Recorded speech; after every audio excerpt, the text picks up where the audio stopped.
karena Bapak memulainya dari bulan Februari ya Pak ya. Pada tanggal 14 hari Valentine. Iya. Tahun depan hari kasih sayang dan hari kasih suara Pak kalau tahun depan. Apakah masih di sini?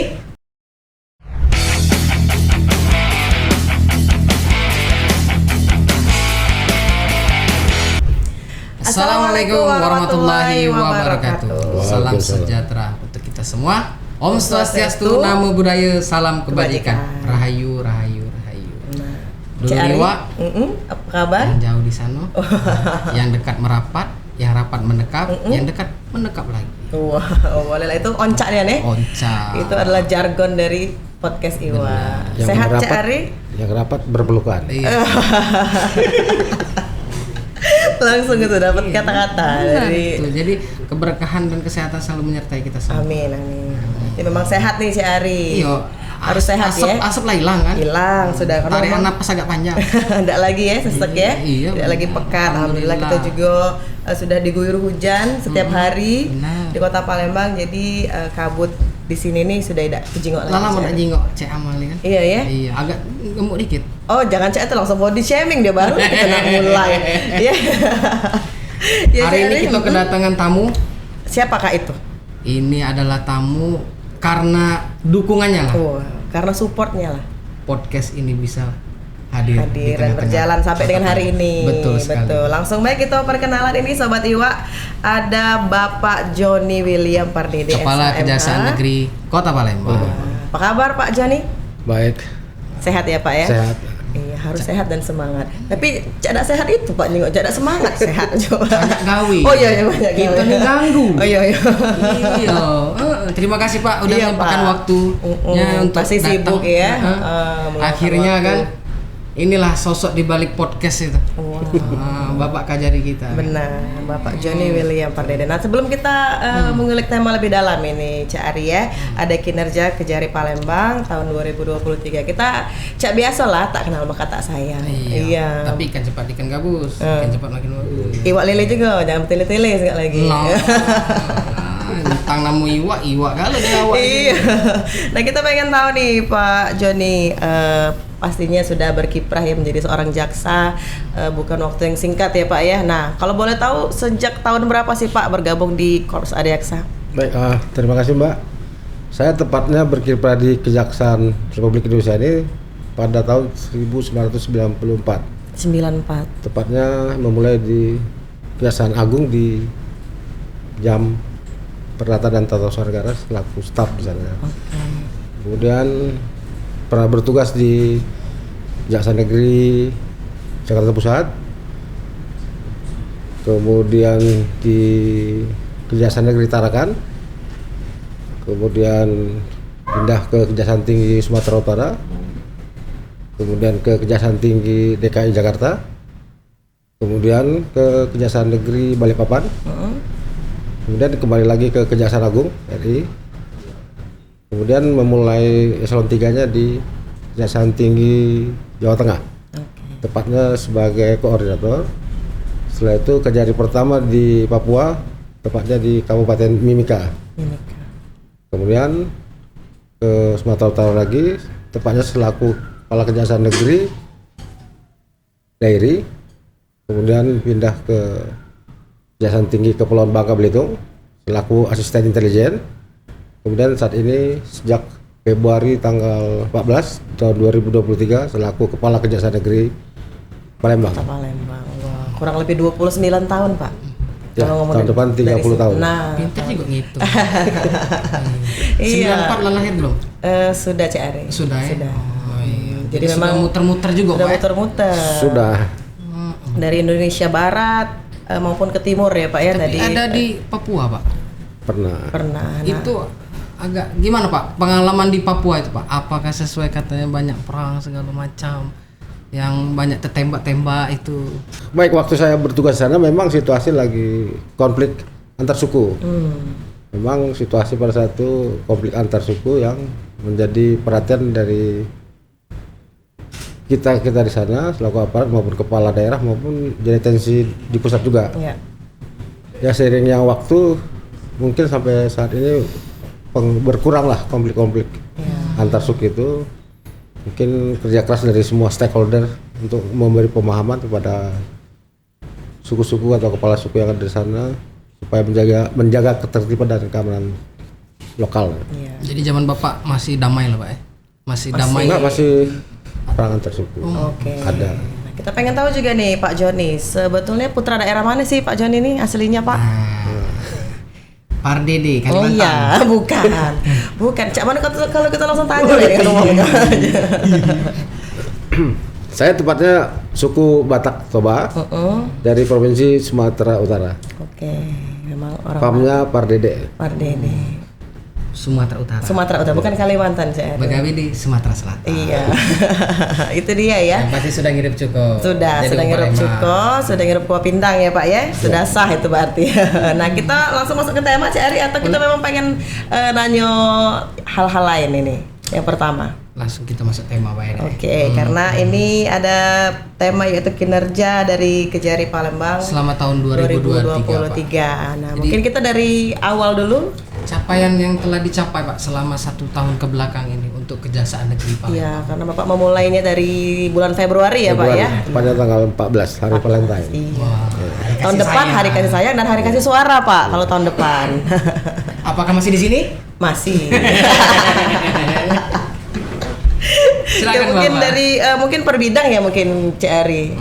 Boleh Bapak. Baik, kami mulai dari bidang pembinaan. Jadi saya ambil penilaiannya tuh evaluasi dari Januari ke Oktober Ya. 2023.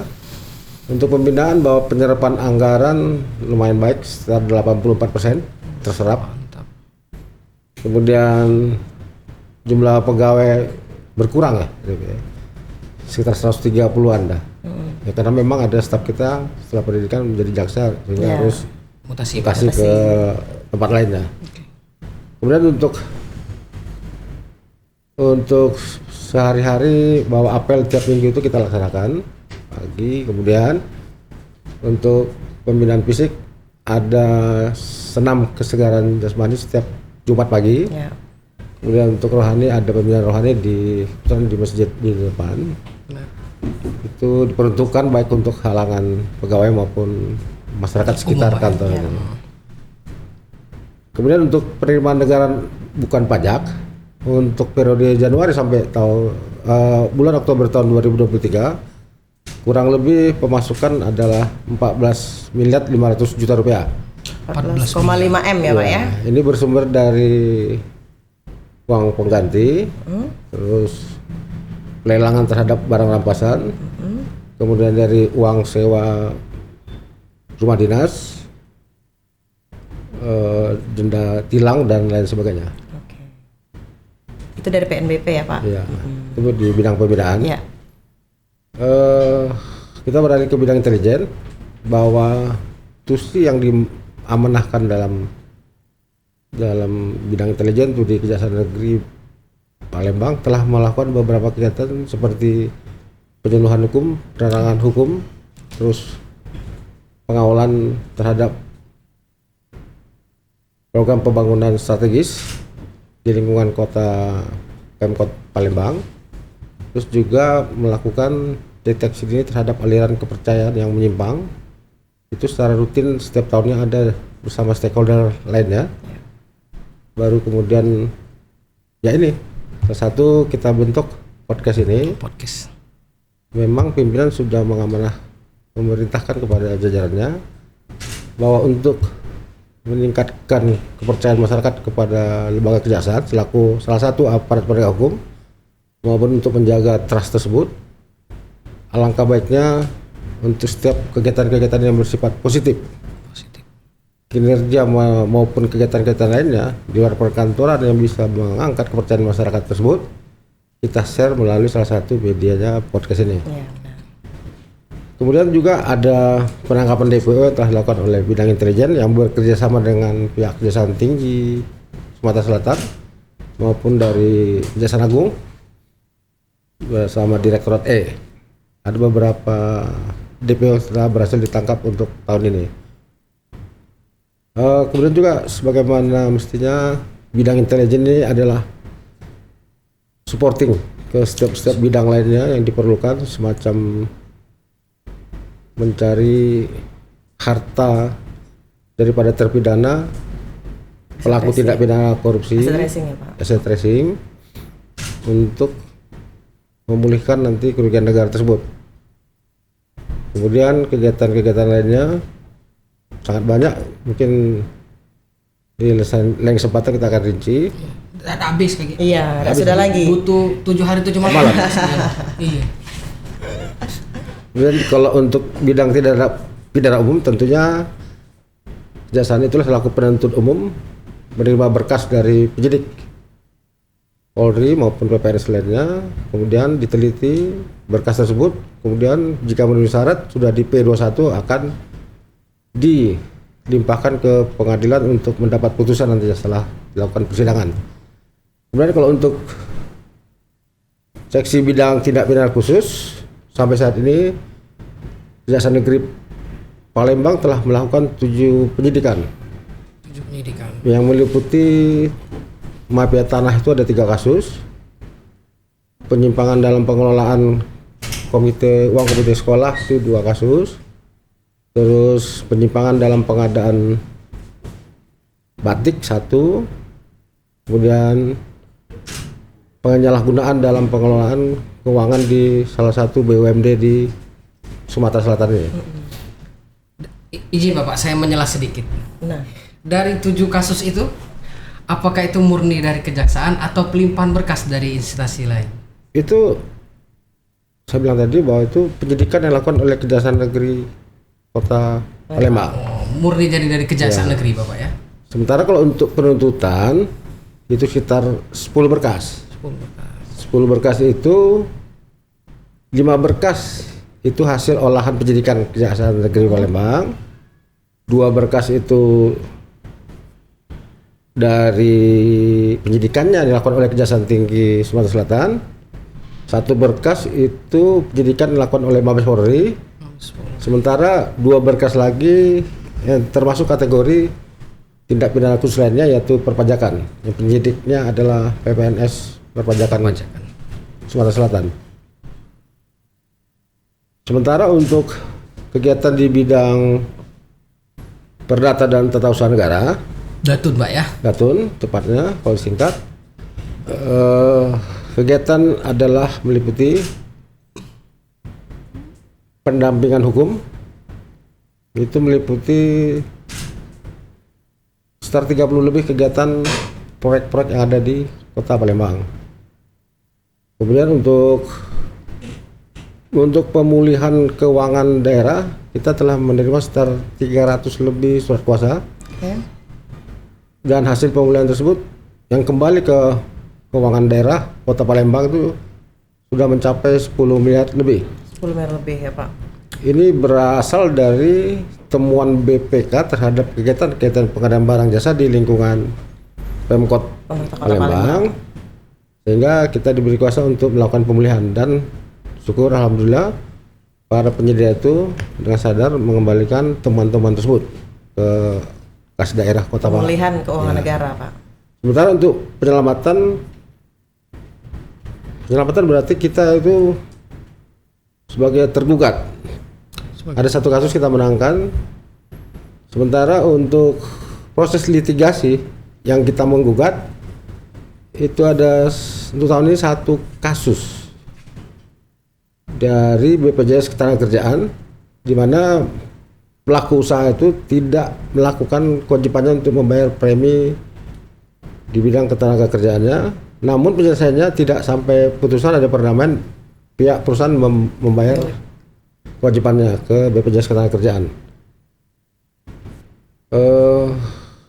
Di samping itu juga pencegahan korupsinya melalui Datun ini memang di samping dari intelijen maupun khusus juga Datun tadi seperti saya katakan dengan pendampingan kegiatan-kegiatan proyek itu memastikan bahwa pelaksanaan kegiatan pengadaan barang jasa itu sesuai dengan koridor hukumnya, taat ajas hukumnya, sehingga kita berharap pelaksanaannya tidak menyimpang dari ketentuan yang telah ditetapkan oleh pemerintah ataupun ketentuan hukum yang berlaku. Ya. Sementara kita beralih ke bidang seksi pengelola barang bukti dan perusahaan.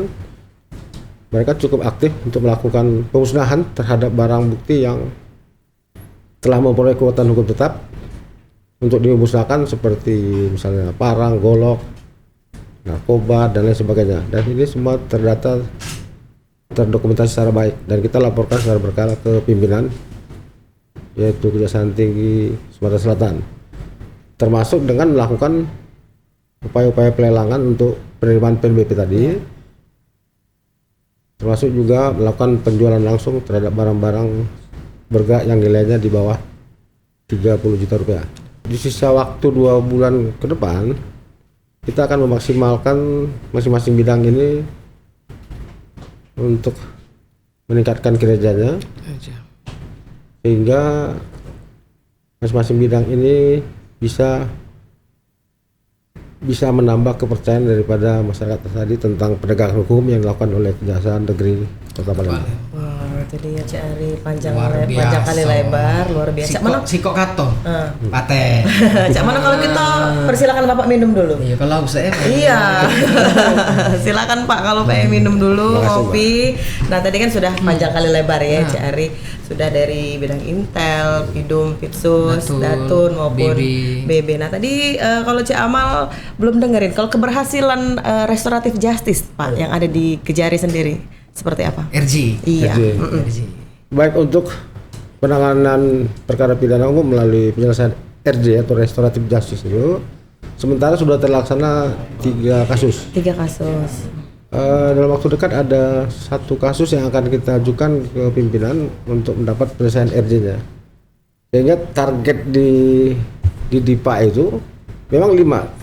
Mudah-mudahan 5 kasus yang akan tercapai lah sampai akhir tahun. Berarti memang 1 masih dalam proses ya Pak ya. Ya, yang keempat apa Cik Ari? Jadi sepanjang-panjang tadi dijelaskan kan. Menurut Bapak, apakah itu sesuai target yang Bapak harapkan atau masih ngejar target lagi Pak dengan capaian yang menurut aku paten tadi? Sudah puas kah? Atau masih ada PR lagi ke depan? Masih ngejar lagi? Kembali kalau masalah kepuasan ya jelas manusia tidak ada puas. Cuman kita akan berupaya semaksimalkan, akan meningkatkan lagi dari yang ada ini untuk 2 bulan ke depan. Maksimalkan lagi Pak ya? Lagi. Paten di Pak. setiap bidang. Oh, Cik Ari kan Kota Palembang. Tolong Pak Ari ini Pak dijingai Pak. Mantep Pak di sini. Mantap. Sudah ya tadi rumah RJ sudah ada 3 yang berhasil, 1 yang masih Penyidikan dalam proses. Pitsus sudah 7. Sudah 7. Murni dari kejaksaan. Nah, kalau untuk penghargaan seringkah Pak Kejari Palembang ini mendapatkan penghargaan? Baik, kemarin saya duduk di sini baru bertugas sudah mendapat penghargaan dari BPJS Ketenagakerjaan. Masalah itu tadi pemulihan keuangan negara. Pemulihan dari kewajiban pembayaran pada premi BPJS Ketenagakerjaan. Kemudian dari PUPR dan Dinas Perkim pemulihan penagihan untuk memulihkan keuangan daerah. Berarti ada juga Cik Ari. Ada terpajang lagi biasanya itu kan ada di tapi bukan sekedar pajangan. Tapi memang ada kerja keras di dalam penghargaan tersebut. Bolehlah Cik Ari. Jadi dari bulan Februari Pak 2023 sampai Oktober 2023 kan tidak mudah Pak untuk mencapai hasil-hasilnya tadi. Aduh Pak, sulit-sulitnya apa tantangan yang selama kurang lebih 10 bulan Pak ya? Ya. Yang dihadapi oleh seorang Kejari Kota Palembang. Baik, ini kan terkait kepada person to person. Pada SDM, ya saya menghimbau, mensugesti mereka, saya minta tolong ya, yang lalu sudah ada kinerjanya yang lumayan, tolong ditingkatkan lagi, biar kita lebih dikenal masyarakat dalam hal penegakan hukumnya, baik itu dari pencegahan maupun melalui jalur penindakannya. Tentunya hal yang saya sampaikan itu tentunya berlandaskan kepada ketentuan peraturan hukum yang berlaku dan dilakukan secara profesional. Oke, itu dia ya, dari setiap Profesional. profesional. Nah, mungkin dari Pak Joni sendiri bagaimana nih Pak cara Bapak merangkul tim ya?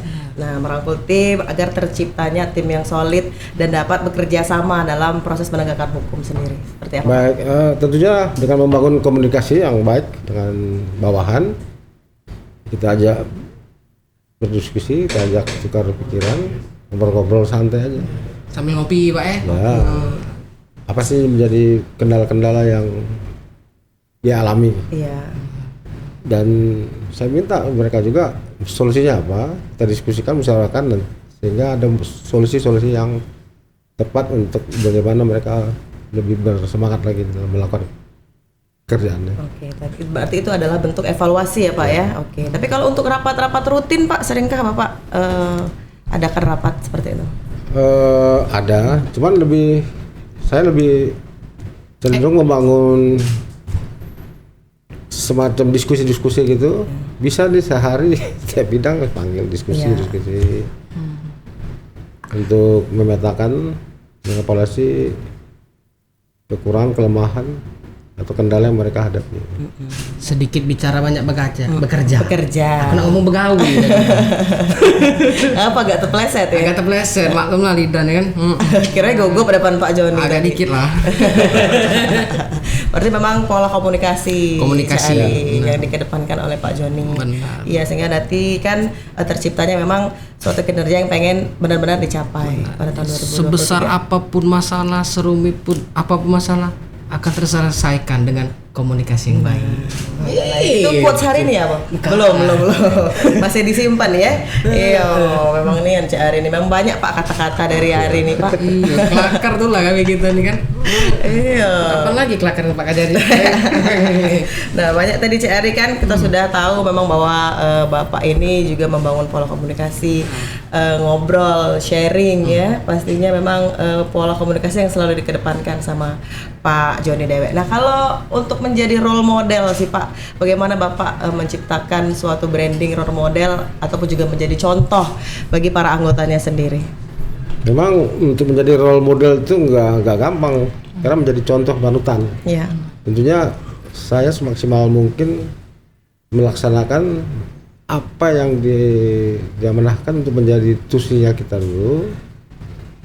100%, tapi 100% nggak bisa, tapi semaksimal mungkin saya akan melaksanakannya. Nah, semacam seperti misalnya hal kecil lah, masuk kantor, pulang kantor, terus berpakaian dan lain sebagainya. Kalau untuk memonitor dan mengevaluasi, memonitor mungkin di wilayah kantor seperti itu, rutinkah Bapak berkeliling kantor untuk melihat para anggotanya sendiri? Itu saya lakukan rutin juga, cuman tidak terjadwal. Ya. Jalan ke belakang, samping. Gerbek. Dadaan. Iya, maksud hal TV kayak gitu. Iya. Mana digerebek. Cak Ari memang berkala ya Pak ya, tapi tanpa pengetahuan biar ada ini juga Cak Ari biar terkejut dikit. Nah. Tak ada.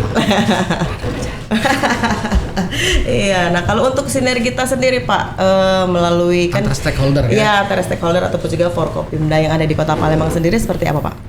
Baik, untuk sinergitas dengan Forkopimda tentunya wadah Forkopimda ini dibentukkan untuk terlaksananya tugas-tugas dari stakeholder masing-masing berjalan dengan baik, kerjasama yang baik, berkolaborasi dan elaborasi yang baik, sehingga tujuan akhirnya adalah untuk mensejahterakan masyarakat tentunya Kota Palembang dengan menjaga ketentraman dan ketertiban umum di Kota Palembang. Jadi kan ada semacam pertemuan-pertemuan rutin Forkopimda maupun yang formal dan non formal, tentunya ini menjadi wadah silaturahmi yang baik untuk saling bersinergi. Tentunya masing-masing stakeholder itu ada kendala, hambatan yang akan dialami tentunya, tapi dengan berkomunikasi dengan sesama unsur Forkopimda, saya rasa kendala hambatan bisa terasa sendiri. Iya, karena bersinergi. Sinergi, akor, harus akor. Iya. Pangko lancar, mendak akor patah di tengah. Nah, itu dihindari harus. Cak Yayan Pak, memang hari ini Pak. Cak Makam nih. Cak Makam ya. Nah kalau kita ngomongin masalah perkara ya Pak yang ada di Kota Palembang, Palembang sendiri kan menjadi ibu kota provinsi Sumatera Selatan. Banyak sekali pasti perkara yang variatif ya, cari beda-beda. Dan kalau menurut pandangan Bapak sendiri, perkara dominan yang ada di Kota Palembang ini nih seperti apa sih Pak? Yang paling banyak biasanya yang sering dihadapi? Baik, perkara tidak pidana umum yang disidang yang ditangani oleh Kejaksaan Negeri Kota Palembang yang mendominasi itu pertama itu narkoba. Nomor 1 masih narkoba ya Pak. Kedua pencurian. Ketiga penganiayaan. Keempat bermacam-macam lah. Ya. Memang narkoba ini sudah prihatin kita untuk melihatnya karena tidak terbatas pada ini usia berapapun, Benar. Keno galau Pak ya? jenis kelamin apapun terlibat di narkoba ini, baik pemakai, pengedar dan lain sebagainya.